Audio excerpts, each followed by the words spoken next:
Sugar है ना, जिंदगी में गेहूं की रोटी। सभी आप लोगों से हाथ जोड़ के वंदना करता हूँ। हमारा जो चैनल है श्री सोनू महाराज, वो चैनल ज़रूर सब्सक्राइब करें और इन वीडियो को शेयर करते रहिए। 3 अक्षर में बहुत ताकत है, भजन और भोजन। आप देखिए, भोजन में भी 3 अक्षर हैं और भोजन में भी 3 अक्षर है। भोजन अक्षर सेम है ना, भजन। भोजन में खाली एक मात्रा है, ज्यादा है, और भजन में कोई मात्रा नहीं है। बस देखिए, यही ताकत देखिए, एक मात्रा की ताकत देखना। अभी क्या है, रात्रि को भजन है और कल सुबह में भोजन है। कल देखो, ये जगह खाली नहीं मिलेगी आपको। एक मात्रा में शक्ति देखिए आप, अक्षर सेम है, तीनों अक्षर एक मात्रा इन्वॉल्व है, तो बहुत सारे लोग आएंगे। बस यही हमें समझना पड़ेगा। जितना आनंद आपको भोजन में आता है ना,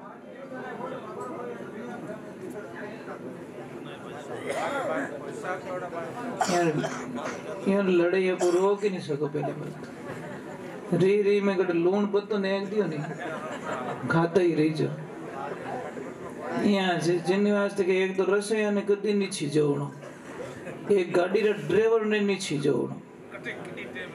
हाँ, की टेमरा रेस दबाए दे, न्यूट्रल कर दे गाड़ी के ले लेती जा। रसोईया ने छीजो तो वो किन टेमरा किन की चीज डाल दे मैं, या तो मिर्चा पत्ती ने एक दी तो ही खावा नहीं सका। ये थोड़ा आनंद की बात हो गई। हमारा जीवन का लक्ष्य क्या है, हम दुनिया में क्यों आए, हमारा मेन उद्देश्य क्या है। अगर ये बात समझ में नहीं आती तो कोई मतलब नहीं है, सत्संग का अर्थ नहीं है। हेलो, ठाको थे ठाको गणी बेटा, क्या करे महाराज, इतनी बेगी मत लाओ सुबह जिमे। उन्होंने कहो कि थोड़ा सा या तो थोड़ा तपेलो पड़ने ले जाओ उन साइड में थोड़ा जगह, क्या बोलिए बिना वही काम नहीं रहे महाराज। भीमी बोल नहीं पड़ी, वे इतना मस्ती में है कि इन चीज को लेनदेन ही नहीं। हमारी जगह सही है, पापा की जगह सही है। हाँ, नहीं सही बात है। सत्संग में अलग अलग प्रकार के लोग आते हैं, कनिष्ठ, मध्यम और उत्तम। कनिष्ठ क्या करता है, सत्संग का नाम लेते तो विचार करता है कि मैं जाऊं कि नहीं जाऊं, जाऊं कि नहीं जाऊं। मध्यम क्या करता है, रवाना होने का मन तो करता है अपना, फिर विश्राम कर देता है, चलो ना सुबह जाएंगे। और उत्तम क्या करता है, हाँ देखो कितना शांति हो गई, एकदम शांति। पैसा पासो चालू मत कर जो वहां। तो उत्तम क्या करता है, सत्संग का नाम लेते ही उसको वैराग चढ़ता है, नहीं मुझे चाहना है, नहीं मुझे चाहना है। कई लोगों को देखो, मेले का नाम लेते ही उनको बहुत अच्छा लगता है, कई लोगों को फिल्म का नाम लेते ही अच्छा लगता है, और कई लोगों को सत्संग का नाम लेते ही अच्छा लगता है। इंसान सारे वही है। एक परिवार में देखना, एक को फिल्म अच्छी लग रही है, एक को भगवान के भजन अच्छे लग रहे, तो घर में लड़ाइयाँ यही तो होती है। टीवी पे यही तो लड़ी गई, कोई तो कहता है रामायण आ रही है, रामायण निकाल यार, तो दूसरा वाला रिमोट लेके निकाल देता फिल्म। ये हो गया झगड़ा। मतलब छोटी सी बात से, एक को फिल्म अच्छी लग रही, टीवी एक है, एक को फिल्म देखनी, एक को रामायण देखनी है। ये भाषाएं हमें समझ में आनी चाहिए कि हमारा जीवन का कल्याण किससे हो सकता है। आप देखना, चाहे कोल्ड ड्रिंक पी लो, चाहे लस्सी पी लो, चाहे जूस पी लो, आखिर में जो प्यास होती है ना, वो पानी से बुझती है। मूल तत्व पानी है। आप लस्सी पी के प्यास नहीं बुझा सकते, जबकि वो लिक्विड है। आप कोल्ड ड्रिंक पी के नहीं बुझा सकते प्यास, जबकि वो पानी जैसे ही लिक्विड है। आप जूस पी लीजिए, कुछ भी पी लीजिए, आखिर में पानी पिएंगे ना। आप ट्राई करके देखिए, मूल तत्व जब आपको मिलेगा ना, बड़ी शांति मिलेगी। 5 पकवान बने हुए आपके सामने, पूड़ियां हैं, सब्जी है, सारी चीजें, मिठाई, अच्छी सी मिठाई है, काजू कतली है, परंतु वहां पे भी सारी चीजें आपके सामने पड़ी है, और किसी एक बंदे ने आवाज लगा दी कि रोटी, तो आप तुरंत बोले भाई भाई भाई इधर, रोटी वाला है तू इधर आ, ले तेरे सामने इतनी चीजें पड़ी है, मिठाई पड़ी, काजू कतली पड़ी, वो पड़ा, पकवान पड़ा, पर रोटी का नाम लेते ही आपका ध्यान रोटी की तरफ जाएगा, क्योंकि मूल तत्व क्या है? रोटी है। ऑटोमेटिक हमारा दो रोटी होती तो मैं आराम से जिम लेता। इतनी चीजें पड़ी तो आराम से अभी भी नहीं जिम रहा है, क्योंकि ये दिखावा, ये क्या मेकअप है। जो ये पकवान होते हैं ना, इसको हम मेकअप कहते हैं। और थोड़ी देर बढ़िया लगे, પછી કઈ કે મારે ગેસ ઘણો બને, ગેસ બને કઈ ખાયો अलग अलग, तू तो थोड़ो खाटो पी लियो, थोड़ी लस्सी पी ली, थोड़ो मिर्ची वड़ो खाई लियो, थोड़ो रसगुल्लो खाई लियो, वेंगर जैन फाइटिंग री मायने वो तो के तू अटकाई करे, वो के तू अटकाई करे, ए लड़ी जन પછી के मारे गैस घणो बने, गैस कई धारे बम वाणी देख जे तू। ये दिखती बात है भाई। एक काम करो ना, एक पिंजरे में आप 5 को, एक भैंस डाल दो, एक गाय डाल दो, एक गधा अंदर डाल दो, एक घोड़ा डाल दो, फिर देखो मजा कितनी लड़ाइयां होगी। तो उसको देख के हमें पता नहीं चलता कि ये इनकी कॉम्बिनेशन नहीं बैठ रहा है, तो मेरे पेट में अलग अलग चीजों का कॉम्बिनेशन कैसे बैठ सकता है? नहीं हो सकता है। ये जबान का स्वाद के कारण हम लोग 80% लोग बीमार हो जाते हैं, और बीमारी का मूल कारण क्या है? खानपान। अब खानपान शुद्ध रखिए। मैं तो कहता हूं कि जितनी किसको शुगर है ना, जिंदगी में गेहूं की रोटी कभी मत खाओ, शुगर जिंदगी में कभी नहीं होगी आपको। अब बोले महाराज भूखा मरा कहीं करो, अरे भाई बाजरे की रोटी खा लो, जौ की रोटी खा लो, ज्वार की रोटी खा लो, वो तो चीजें खाते नहीं हम लोग। गेहूं का फुलका थने फुलको बना दी। हाँ सच बोल रहा हूं, आप गेहूं की रोटी छोड़ दीजिए, दूसरी नंबर दूध छोड़ दीजिए, 2 चीज छोड़ दिए, आपकी शुगर की बीमारी जड़ से खत्म हो जाएगी। कोई दवा लेने की जरूरत नहीं है, ये इंसुलिन लेने की जरूरत नहीं है, आपको टेबलेट लेने की जरूरत नहीं है, परंतु नहीं वो तो नहीं छूटे, थोड़ी थोड़ी तो कण खाओ चाहे मन खाओ, बात तो हो गई ना। पर समझौता कोई नहीं करना चाहता, पैसे दे देंगे, बीमार हो जाएंगे। तो हमारी जिंदगी को समझनी पड़ेगी हमें, हमारा जीवन क्या है। ये शरीर है ना प्रभु, कहीं मार्केट में तो नहीं मिलता ना, नहीं मिलता। सारी चीजें भौतिकता की जो दिखने वाली चीजें, रजाई फट गई दूसरी ले आओगे, बत्ती फूट गई दूसरी ले आओगे, कपड़े फट गए दूसरा ले आओगे, ये बॉडी कहां से लाओगे आप? ये शरीर कहां मिलता है? और जिन कहीं सूतो अचेत नींद में, अरे मृग सब खेत उजाड़े, बड़ी मुश्किलों खेती पाके, यानी तो क्यों बिगाड़े? 5-25 मृगणी ये तो चिड़िया धाड़े, चेत सके तो चेत बावरा, नहीं तो तने जड़ा मूल सुई पड़े। कोई नगरी के राजा थे, उसी नगरी के बाहर कोई संत महात्मा आए, और संत तो बस अपनी मर्जी के मालिक होते हैं महाराज। उनको किसका मन लग जाए तो चले जाते महल में, और नहीं मन लगे तो अपनी कुटिया में भी आनंद ले लेते हैं। इसलिए तो किसने लिखा, वाह वारे मौज फकीरा की, वो परवाह नहीं करते अमीरा की, वो वारे मौज फकीरा की। ये फकीर आदमी की मौज यही होती है भाई। क्या होता है फकीरों के पास में? क्या होता है? अंबर ओढ़ना भूमि पतना, बीच मसाना सोई, ये भूत पलीतरा शंका नहीं मानी, नहीं हसे नहीं रोई, फकीरी निर्भय पड़ा निर्मोही। क्या है फकीर आदमी के पास में? तो महाराज भगवान की ऐसी लीला होती है, और राजा को पता चल जाता है कि कोई संत महात्मा पधारे हैं। तो राजा ने विचार किया कि संत महात्मा को लाना है, अपन लाए कैसे यहाँ पे?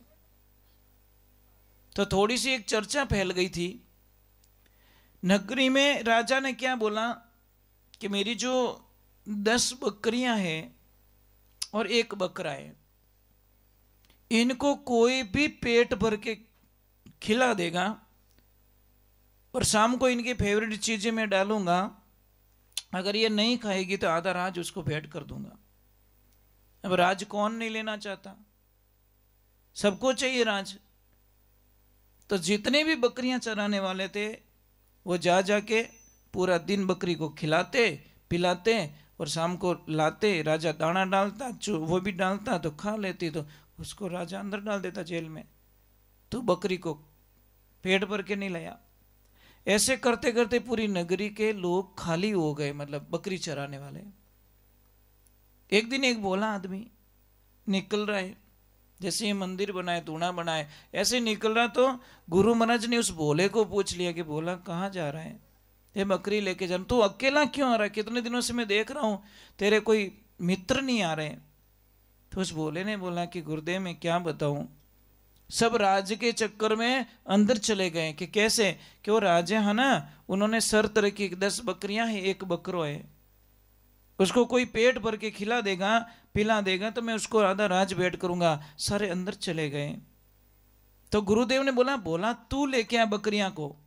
तो बोला नहीं नहीं नहीं नहीं, मैं तो बाहर ही ठीक हूं, मैं अंदर जाना नहीं चाहता। गुरुजी ने बोला तू लेके तो आओ। तो बोला होता, गुरुजी को डायरेक्ट बोल गया कि मैं बाहर फिर थारा का यहाँ क्या बोले कहीं, मेरे को भी अंदर डालना चाहते हो आप। गुरु ने बोला तू लेके तो आओ।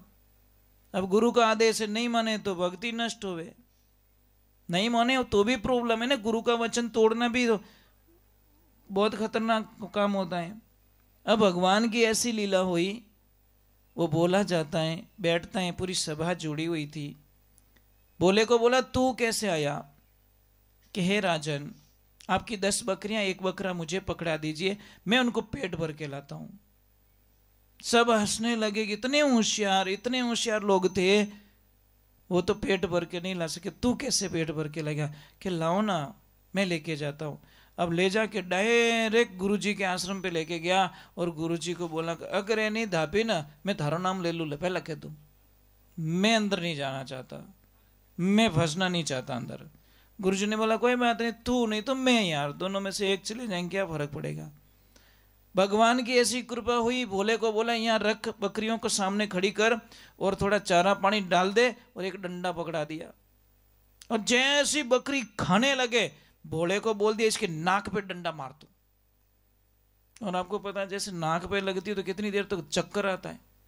अब भोलो आदमी जो वो थोड़ा डबल ही मेले, भारी हाथ पड़े, जैसे ही बकरी खावे वो डंडी उमेले नाक माते। बकरी तो ऊंचू मुंड कर घनी देर देखे अटक आई कटे में, बहुत टाइम हो गया। अब जैसे ही खाने लगे भोला डंडा बताता तो वो रुक जाती है। गुरुजी ने बोला कुछ हुआ, कि हुआ क्या गुरुजी, बराबर काम हुआ, एक ही नेड़ी नहीं आवे, तो बस तुझे कुछ नहीं करना, ले जा इस बकरियों को। और जैसे ही वो राजा कुछ डाले दाना पानी तो की मत कर जो डंडी ऊपर कर दीजिए, वही टोट को धार करने कि ठीक है गुरुदेव। अब लेके गया वापस, राजा ने बोला खिला पिला दिया, कि हाँ, कि बोला रोज तो पेट इनका फूला रहता है, आज पेट मुँह चिपियोड़ी की करे, कि अरे गुरुदेव धाभी आज ही है, ये रोज तो कहीं है फॉर्मलिटीज में, आज यार रोज गैस बनी उड़ रहे, आज फ्री माइंड है। जैसे वो खाने के लिए दाना पानी डाला, बोलो डंडी ऊंसो की दो बकरियां खावी को नहीं। राजा ने बोले तो दबाई दी भाई, ये तो आधा राज का मालिक बन गया।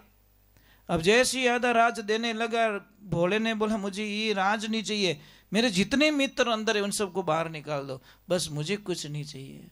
देखो मतलबी और बिना मतलबी लोग यहाँ पता चलता है। अगर मतलबी होता तो उनको बाहर क्यों निकलवाता, वो डायरेक्टली राज ले लेता। पर देखो उसकी भक्ति कितनी महान है, अपने लिए नहीं, बोला बाहर निकाल दे। महाराज भगवान की कृपा हुई और सारे लोगों को बाहर निकाल दिया। अब सारे लोग भोले को पूछ रहे तूने कैसे जीत लिया, तूने कैसे जीत लिया।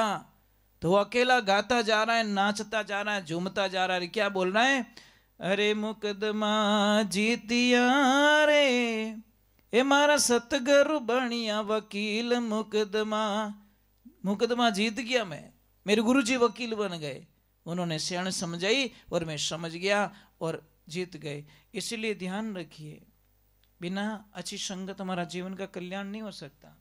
आज आज अच्छे कपड़े पहनने के लिए हमारे पास पैसे हैं, अच्छी गाड़ी खरीदने के लिए पैसे हैं, अच्छा बंगला बनाने के लिए पैसा है, अच्छी टाइल लगाने के पैसे हैं, परंतु अच्छा खाने के लिए लोगों के पास पैसे नहीं है। पेट में, नेट में नहीं, पेट में खर्च करो। लोग नेट में ज्यादा खर्च करते हैं। रिचार्ज नहीं रहे मोबाइल तो फटाफट मारो, नेट रिचार्ज खत्म हो गयो, रिचार्ज करो અને ભૂખા મરે કઈ કે કઈ बात नहीं, 2 घंटा बाद में जिम हो, बस जिमना 2 घंटे बाद में एडजस्ट कर लेगा, परंतु मोबाइल में नेट नहीं है, उसको एडजस्ट नहीं होता। बस ये मोबाइल का पहला अक्षर क्या, ध्यान रख देना, बस क्या है, मां, और मृत्यु का पहला अक्षर भी। ये क्यों है हमारी लाइफ में, आपको पता नहीं है। आदमी की 30 साल की उम्र खाने के लिए आया है, कितनी, और ये कड़वा सत्य महाराज देखना, 30 वर्षों की उम्र ये मोबाइल खा जाएगा। 4 घंटे यूज करते होंगे शायद आज, कितना, 24 घंटे में 4 घंटे इस मोबाइल को देते हो आप लोग, चाहे नेट के माध्यम से, चाहे फालतू के माध्यम से, जो काम की चीजें नहीं वो भी देख। 4 घंटे आपके एक मिनट काउंट करना, महीने के 120 घंटे और साल के 1500 घंटे, सब काउंट कीजिए आप, कितनी साल चली जाएगी मोबाइल के पीछे हमारी, कितना रिचार्ज जाएगा हमारा। मोबाइल चाहिए, पर मोबाइल का दुरुपयोग नहीं होना चाहिए, तो आपकी जिंदगी में कुछ आनंद हो सकता, नहीं तो कोई मतलब नहीं है। अभी थोड़ी सी मेरी एक प्रार्थना थी, सुन लोगे तो अच्छी बात है, नहीं सुनोगे तो मैं तो राजी रहूँगा। क्योंकि समझ लीजिए आपके गांव में कोई भी सेठ है, बहुत पैसे वाले, वो एक गाड़ी लेके आए 5 करोड़ की बस, और उन्होंने बोला मैं 4 धाम की यात्रा फ्री में करवाना चाहता हूँ, तो सारे लोग फटाफट बस में बैठ गए।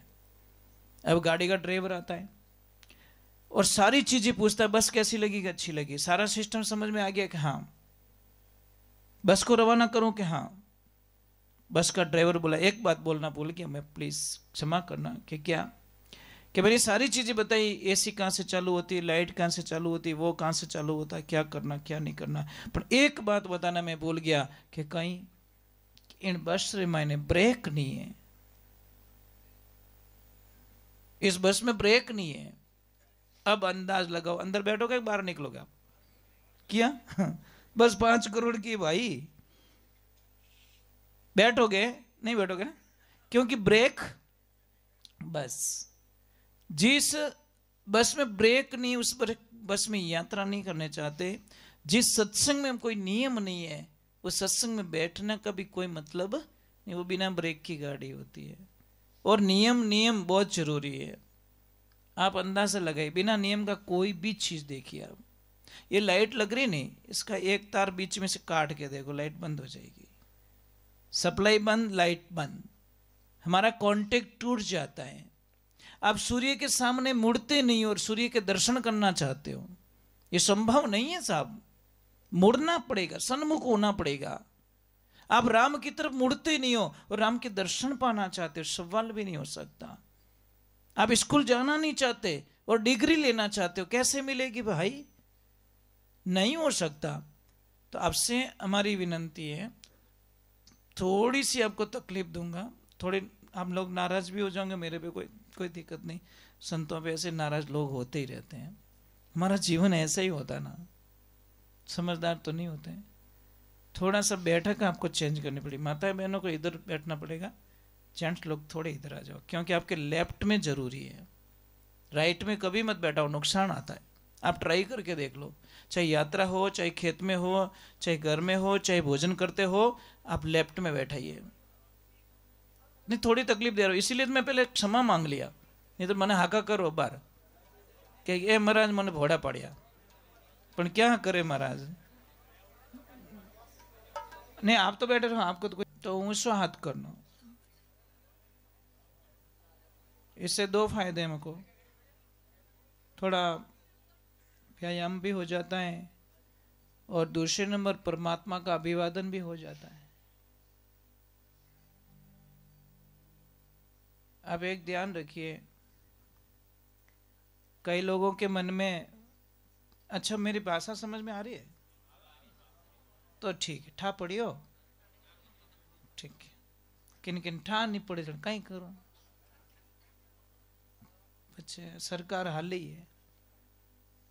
परंतु मैं पूरी कोशिश करता हूं कि आपके हार्ट तक पहुंचने की कोशिश। Please come in my heart, sit my Jagdambe.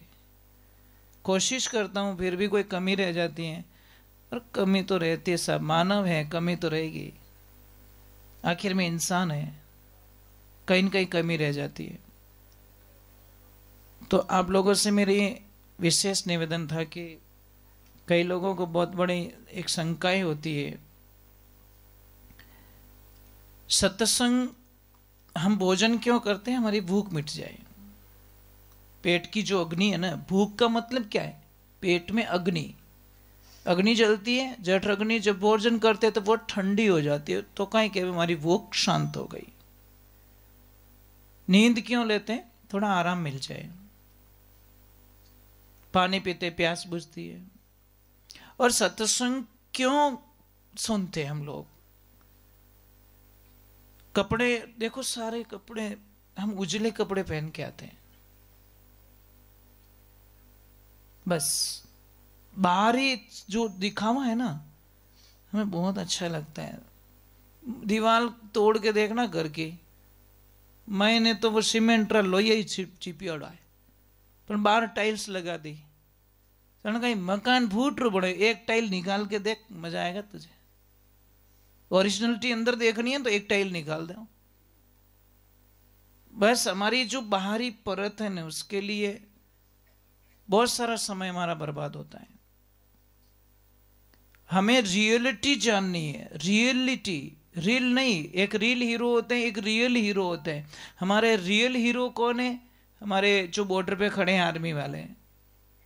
हम यहाँ पे देखो बिस्तर लेके, ठंडी लग रही, थोड़े वो कर देते हैं, दरवाजा भी बंद कर देते। वो कहाँ दरवाजा बंद करे भाई, उनको तो बॉर्डर पे खड़े रहना है। कभी सोते वक्त याद आई आपको उनकी, रियल हीरो की? हे प्रभु, मैं इन हीरोज की वजह से मैं आराम से आज नींद ले पाऊंगा और सुबह आराम की नींद से उठ पाऊंगा। कभी तो फीलिंग कर दो यार, कभी तो याद करो उनको। बच्चे उनके भी, परिवार उनके भी है, पर देखिए उनकी कुर्बानी देखिए। जब हम थोड़े से दूर जाएंगे, थोड़ा सा दूर जाएंगे, अच्छा आपके एरिया में से फौज में कितने लोग हैं? हाँ सर, बहुत अच्छी बात है, बहुत अच्छी बात है। हमें बहुत अच्छा लगता है कि कम से कम ये भावनाएं हैं, जुड़े हो आप इन भावनाओं से। और ये भाव बहुत अच्छे हैं कि कम से कम आर्मी की तरफ आपका रुझान है, देश की तरफ, सुरक्षा की तरफ हमारा रुझान है, तो हमें खुशियां मिलती है। सत्संग करवाने का एक ही अर्थ है, सत्संग में प्रश्न किया गया कि भगवान से इजी कोई रास्ता हो मिलने का है तो बताइए, पर प्रोसीजर करना पड़ेगा। आपको घी खाना है ना, डायरेक्ट दूध में से अंगुली डाल के घी नहीं निकाल सकते आप, उसको प्रोसीजर में डाल सकते। 2 आदमियों को दूध दिया गया कि इसकी ओरिजिनलिटी परख के लाओ।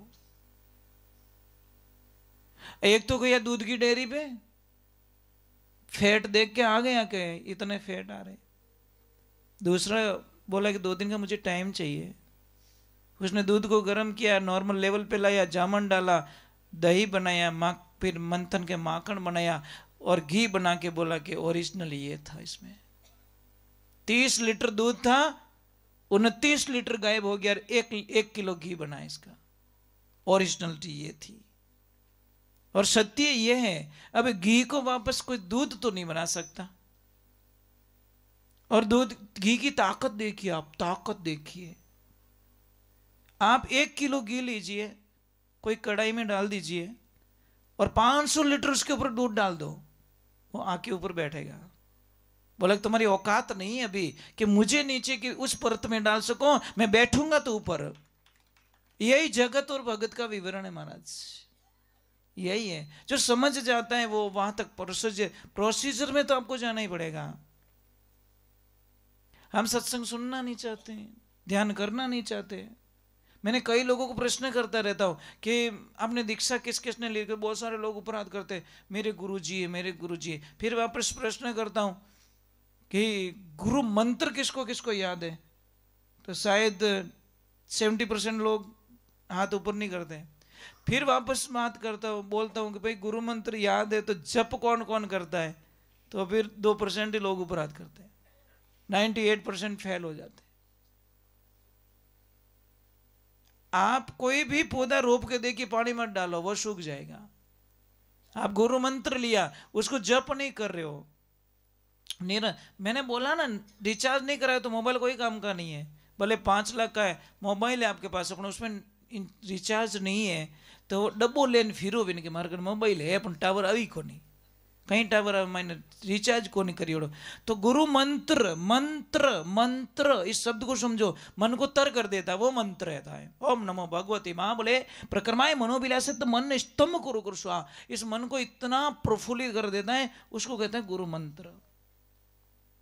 पर एक बार उसके करीब जाके देखिए, अरे भगवान तो बहुत इजीली मिलते, इजीली, परंतु आपको वो रास्ता पता नहीं है।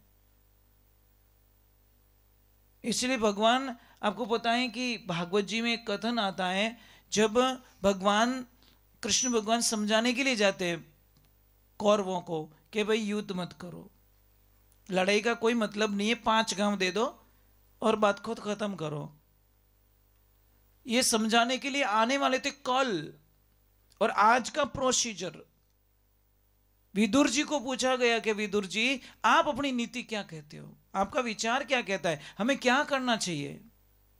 तो विदुर जी ने डायरेक्ट धृतराष्ट्र को बोला कि दुर्योधन है ना, ये तुम्हारे पूरे वंश का विनाश कर दे, ये नाग है नाग, इसको बाहर निकाल दो, नहीं तो तुम्हारे पूरा वंश का विनाश कर देगा।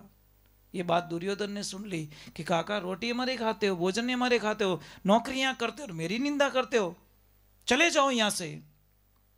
विदुर काका बड़े खुश हुए मन ही मन कि इन दुष्टों के जाल से निकलूं। जैसे ही गए घर पे, विदुरानी जी बोले कि आप इतने नर्वस क्यों लग रहे हो। कि विदुरानी एक तरफ मुझे बहुत खुशी है और एक तरफ बहुत दुख है। कि क्या, कि एक तो उन दुष्टों से छुट्टी मिल गई इसलिए बहुत आनंद में हूं मैं, बहुत खुशी है मुझे, पर दूसरी दुख भी है मुझे कि एक दिन बाद में छुट्टी मिलती। कि क्यों, कि कल कृष्ण आने वाले हैं, उनके दर्शन हो जाते, उनसे भेंट हो जाती तो मन को बड़ी शांति मिल जाती। ऐसे बोलते बोलते विदुर काका के मन में आंखों में आंसू आ गए कि मेरे कृष्ण से नहीं मिल पाऊंगा मैं, कितना अभागा मैंने जीवन को निकाल दिया और लास्ट टाइम मुझे अलग कर दिया। एक दिन और देते मुझे, सिर्फ एक दिन, और फिर दूसरे दिन मुझे निकाल देते वहां से, पर मुझे एक दिन पहले निकाल दिया गया। अब देखिए विदुरानी जी का विश्वास, वो क्या कहती है कि चिंता मत कीजिए, आएंगे मेरे प्रभु, मिलेंगे हमसे। अब सेकंड डे जब आते हैं भगवान, और दुर्योधन पूरे सज धजक के भगवान को रथ में ले जाना चाहता है, इस रास्ते ले जाना चाहता है। भगवान बोलते नहीं, इस रास्ते नहीं चलूंगा, मैं इस रास्ते चलूंगा। बोले भगवान उधर तो रास्ता सही नहीं है, सजावट इस रास्ते की है, श्रृंगार इस रास्ते पे किया हुआ है, तैयारियां इस रास्ते पे की, नहीं मैं इस रास्ते जाऊंगा। देखिए भगवान कहते कौन नहीं, इस रास्ते कैसे जा रहे हैं, क्योंकि विदुर जी का घर इस रास्ते पे पड़ता है। वो डायरेक्ट नहीं बोले कि विदुर काका इधर रहते, पर उन्होंने बोला नहीं मुझे इस रास्ते जाना है, और भगवान इस रास्ते गए, जिद कर गए। और जैसे ही सारे तापड़दिंग कर रहे, नाच रहे, बाजे बज रहे, विदुर जी विदुरानी जी ऊपर खड़े महल के अंदर, उन्होंने बोला थोड़ा फूल बरसा देंगे, हमारा कामना पूरी हो जाएगी, हम कृष्ण को देख लेंगे बस। और जैसे ही उनके महल के कक्ष गए, उन्होंने रथ रोका दे, डायरेक्टली बोल दिया कैसे हो विदुर काका। कौन कहते भगवान नहीं सुनते, सुनने वाला तो चाहिए, इसलिए कहते ने भाव के भूखे हैं भगवान। हाँ, भाव ही एक सार है, जो बजते मुझे भाव से उसका बेड़ा पार है। अब भाव से जाइए भगवान के पास में। कोई भी मंदिर जाइए, मंदिर ये मत देखिए मंदिर छोटा ये बड़ा, ये दो देखना बंद करो, और जब तक दो देखना बंद नहीं करोगे भगवान की प्राप्ति कभी नहीं कर पाएंगे। क्योंकि कीड़ी में तू नानो दिखे, हाथी में तू मोटो क्यों, बण महावत ऊपर बैठो हाकण वालो, तू रोई तू कैसो खेल रचियो मेरे दाता जी, तो देखो ही तू रोई तू है नहीं। नर नारी में दो दिखे, नर नारी में एक विराजे, दो दुनिया में दिखे क्यों, टाबर होकर रोवन लागो राखण वालो तू रो तू, कैसो खेल रचियो मेरे दाता जी, देखो तू रोई तू। ये भाव रखिए। आप ये मत सोचना इतनी सी मूर्ति में क्या है, वहां तो मूर्ति बहुत बड़ी है उसमें भगवान है, ये भूल कर देते हैं। ये समझ से परे हो जा। दो देखना बंद करो कि मोरे मंदिर तो जोरदार बनियोड़ो और अटे मंदिर छोटो ही है। ये छोटा मोटा आपने वास्ते, भगवान रे वास्ते छोटा मोटा भगवान ने कोई शास्त्र में नहीं लिखा या कोई वेद पुराणों में नहीं लिखा कि छोटे मंदिर में भगवान नहीं मिलेंगे, कोई विशाल मंदिर होगा उसी में भगवान मिलेंगे, ऐसा नहीं है। ये भाव को बंद कीजिए। आप कहीं पे भी सत्संग में जाओ, जो भी आपको अच्छे लगे, सब संतों का भगवान का दूत समझ के, उनके मुखारबिंद से निकली हुई वाणी परमात्मा की वाणी समझ के ग्रहण करके आइए। अपने दो देखना बंद कीजिए। मोरा महाराज को नहीं है तो इयारा महाराज है, लपड़ो अटीज भी हो। इसलिए शास्त्र कहता पति और पत्नी को गुरु एक होना चाहिए। दो गुरु वाला घर में कभी शांति नहीं हो सके। कारण एक गुरु जी आया, पत्नी के गुरु आए तो पत्नी बड़ी खुश है और पति फुटबॉल जैसे मुंह करके फूल रहा है। वो तो थारा गुरु महाराज है, मारा थोड़ी गुरु महाराज है, थारा गुरु महाराज है। अब पति देव के गुरु महाराज आ गए तो पत्नी रोटी जली बली डाल के लो, ये तो तुम्हारे गुरु जी, मेरे थोड़ी गुरु जी। समझने की बात है, क्योंकि दोनों की विचारधाराएं अलग हो जाएगी। ये समझने का भाव होता है। इसलिए एक गुरु की शरणागति लीजिए। राम के पूरे परिवार के गुरु वशिष्ठ गुरुदेव। देखिए आनंद, देखिए आप। तो हमें समझना पड़ेगा इन चीजों को। ज्यादा तो नहीं बोल रहा हूं मैं कि भजन सुनना है, मैंने तो वैसे ही आगा पसंद है ही को नहीं। ये तो ठीक है, कीर्तन करता हूँ बीच में, थोड़ा बहुत कर लेता हूँ थोड़ा मनोरंजन के लिए, नहीं तो हमें लोगों को ये पसंद नहीं है। ये धाम धूम बजते ना, बहुत हार्ड होता है। इससे हार्ट अटैक आता है, पता है। मजाक नहीं कर रहा हूँ। आप कोई अच्छी डॉक्टर के पास में छोटे बच्चे को लेके जाना, आप एक काम करना, डीजे बजता है जब, तो एक आधा घंटा बच्चे को रखना, वो 3 दिन तक आंगले गाली कान में, पैसे कहीं नहीं, बरात गणी भटके, बरात को नहीं, वो डीजे भटके मायने। छोटे बच्चे होते ने, उनको आवाज सहन नहीं होती, और सहन नहीं होने के कारण उनके पर्दे बहुत पतले होते हैं ना, उनको बहुत कान दुखते हैं। इसलिए कोई भी बच्चे को जब डीजे में जाओ, कहीं पे मैं मना नहीं करता, डीजे में जाओ तो बच्चे के कान में रुई डाल के जाओ। छोटे बच्चे को लेके जाओ, अरे डीजे में इतनी ताकत होती है, पता है आपके घरों के बर्तन नीचे गिर जाते साहब। तो यहाँ कितनी दीवार है, इतनी मजबूत दीवार, 15 इंच की दीवार के अंदर जो बर्तन पड़ा उसको नीचे गिरा दिया उसने, तो हमारे यहाँ पे कितनी दीवार है। समझ में आ रहा है? थोड़ा समझो, थोड़ी विचारधाराओं को बदलने की कोशिश कीजिए।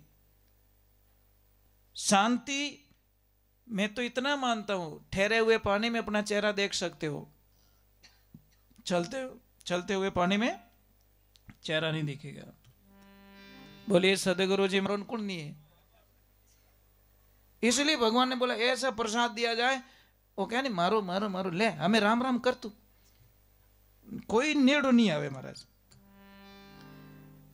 मतलब की दुनिया महाराज, समझना पड़ेगा। हमारा इस दुनिया में कोई प्रेम नहीं करता किसी से, कोई। ये गलत फहमी है, ये मेरे से प्रेम करता है, ये प्रेम सिर्फ माता पिता के अलावा इस संसार में कोई हमसे प्रेम नहीं करता। ये गारंटी महाराज लिख दीजिए आप, पेरेंट्स के अलावा दुनिया में कोई हमसे प्रेम नहीं करता। एक माता पिता ही ऐसे होते हैं, चाहे औलाद कैसी भी है तो भी माता पिता को तो प्रेम उसके ऊपर आ ही जाएगा।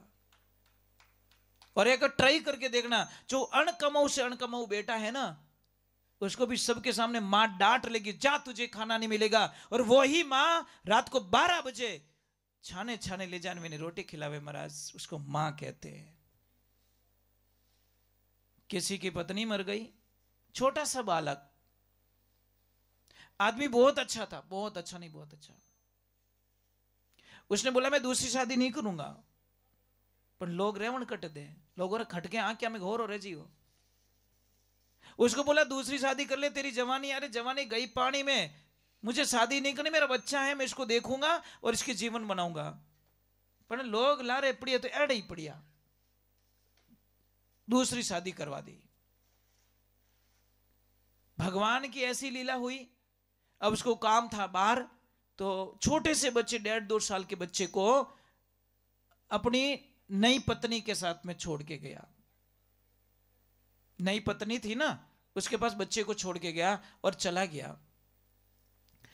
जब 3 साल बाद मैं लौटा वापस और आते ही उस बच्चे को देखा और बच्चे को मार्केट में लेके गया और उसको पूछा, बेटा तेरी वो मम्मी और इस मां में क्या अंतर है? अब बच्चे की बात सुनिए महाराज। बच्चा क्या बोल रहे, पिताजी वो मम्मी थी ना मेरी सगी मम्मी, वो बहुत झूठ बोलती थी, और ये नई वाली मां है ना एकदम झूठ नहीं बोलती पापा। पापा बोल रहे क्या बोल रहा है तू?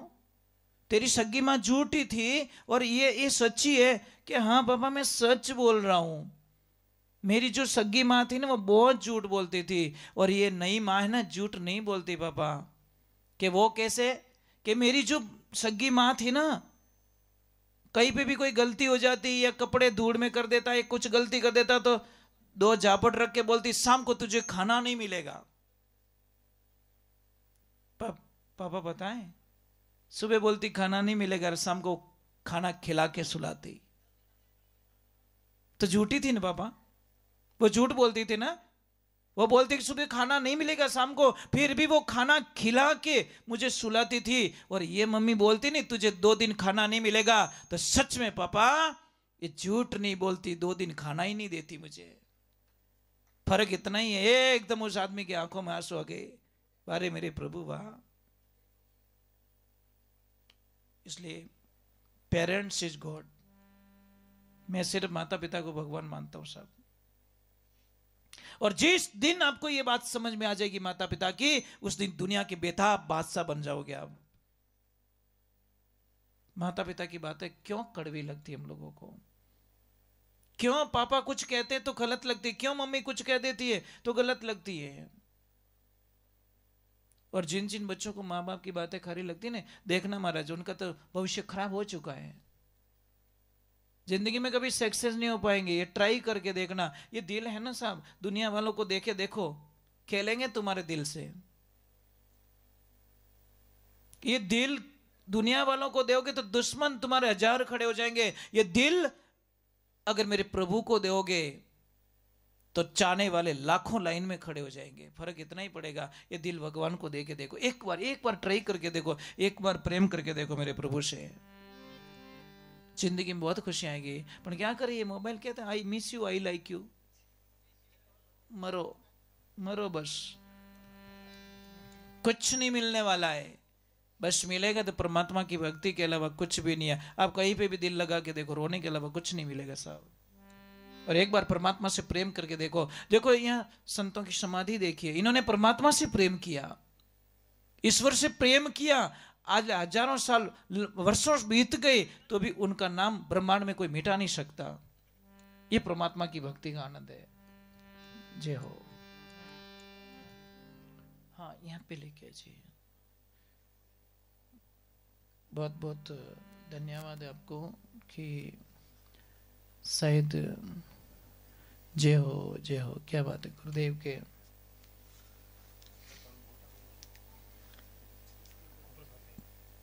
पेंटिंग करने वालों को भी बहुत बहुत साधुवाद है। बनाने वाला दिल से बनाया ना, इसलिए नहीं ऊंच रही है, भाव से बनाया। जय हो।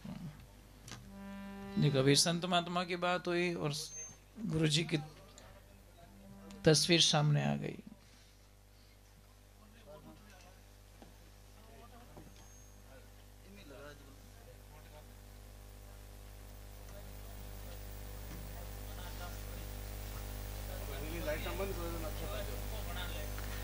नहीं, बहुत बहुत धन्यवाद जिन्होंने ये तस्वीर बनाई है और जिन्होंने ये किया है, बहुत बहुत साधुवाद उनको।